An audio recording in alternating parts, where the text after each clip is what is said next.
قرآن مجید میں ہے کہ شیطان نے جب آدم علیہ السلام کو سجدے سے انکار کیا تو اس نے کہا تھا لا تجدو اکثرہم شاکرین، کہ اللہ ان میں سے تو دیکھے گا کہ اکثر لوگ تیرے شکر گزار نہیں ہوں گے۔ یعنی شیطان نے جس چیز کو فوکس کیا وہ یہ کہ ان کے دلوں میں ناشکری پیدا کرو، ناشکری، احسان فراموشی۔ اس سے ہمیں یہ پتہ چلتا ہے کہ جو لوگ احسان فراموش نہیں ہوتے وہ شیطان کے بہکاوے میں نہیں آتے۔ تو احسان فراموشی مخلوق کی بھی ہوتی ہے۔ کسی نے آپ پر احسان کیا، جب آپ ضرورت مند تھے، آپ کو اس کی ضرورت تھی تو آگے پیچھے پھر رہے تھے، جب ضرورت پوری ہو گئی تو آپ نے اس کو بلا دیا۔ احسان فراموشی کی یہ والی قسم بھی مارکیٹ میں بہت زیادہ پائی جاتی ہے۔ اور احسان فراموشی کی ایک اور قسم ہے،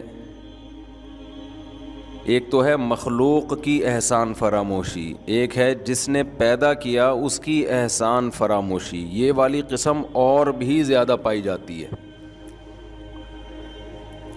یہ دنیا کا عجیب نظام ہے کہ جس نے کم احسان کیا ہو اس کے احسان کو کسی حد تک یاد رکھا جاتا ہے، جن کے احسانوں میں ہم ڈوبے ہوئے ہوتے ہیں سب سے پہلے انہی کو لوگ بھولتے ہیں۔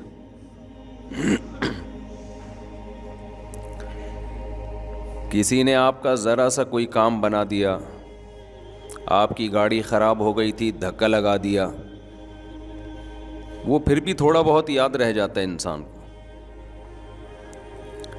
لیکن کچھ لوگ ایسے ہیں جن کے احسانات کے سمندر میں انسان ڈوبا ہوا ہوتا ہے، لیکن ہماری سوسائٹی میں سب سے زیادہ فراموش انہی کو کیا جاتا ہے۔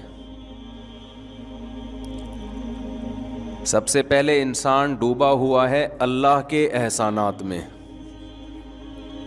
اس کے بعد والدین۔ ہماری سوسائٹی میں آپ جتنا لبرل طبقے کی طرف جائیں گے، جتنا سیکولر طبقے کی طرف جائیں گے، بلکہ میں صاف لفظوں میں جتنا پڑھے لکھے طبقے کی طرف جائیں گے، جس کو آج کی اصطلاح میں پڑھا لکھا کہا جاتا ہے، وہ سب سے زیادہ خدا کو بھولے گا اور اس کے بعد اپنے والدین کو بھولے گا۔ ان پڑھ لوگ پھر بھی ماں باپ کی مان رہے ہوتے ہیں، سب سے زیادہ اللہ کو، اس کے بعد والدین کو۔ اور جو لبرل اور سیکولر طبقہ ہے اس کے ہاں سب سے زیادہ حقوق گرل فرینڈ کے ہوتے ہیں۔ سب سے زیادہ حقوق کس کے ہوتے ہیں؟ جو آپ کی دوست ہے، جس سے حرام رشتہ ہے، حالانکہ اس کا آپ پر کوئی احسان نہیں، ایک ہوس ہے اس کو بھی اور آپ کو بھی۔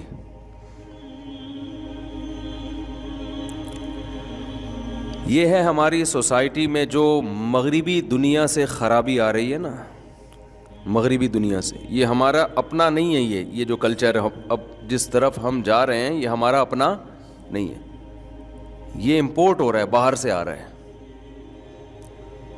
ان ملکوں سے گھڑیاں بھی آ رہی ہیں، ان ملکوں سے موبائل بھی آ رہے ہیں، ان ملکوں سے گاڑیاں بھی آ رہی ہیں، تو ان ملکوں سے کلچر بھی آ رہا ہے۔ افسوس اس پر نہیں ہے کہ ان ملکوں سے یہ کلچر کیوں آ رہا ہے، افسوس اس پر ہے جیسے ان کی گاڑیوں کو ہم اچھا کہتے ہیں، ان کے موبائلوں کو ہم اچھا کہتے ہیں، ان کے اس بدترین کلچر کو بھی اچھا کہنا بولو شروع کر دیا۔ اتنا افسوس ہوتا ہے، اتنا افسوس ہوتا ہے کہ جب پتہ چلتا ہے جی یہ گرل فرینڈ بوائے فرینڈ تو اب معاشرے میں کوئی بری چیز رہی نہیں ہے۔ بھنگیوں والا کام، چماروں والا کام زانی تو بھنگی سے بدتر چیز ہے، بھنگی بھی اس سے اچھا ہے. انہو کان فاحشۃ وساء سبیلا، قرآن کہہ رہا ہے انتہائی غلیظ اور گندا راستہ ہے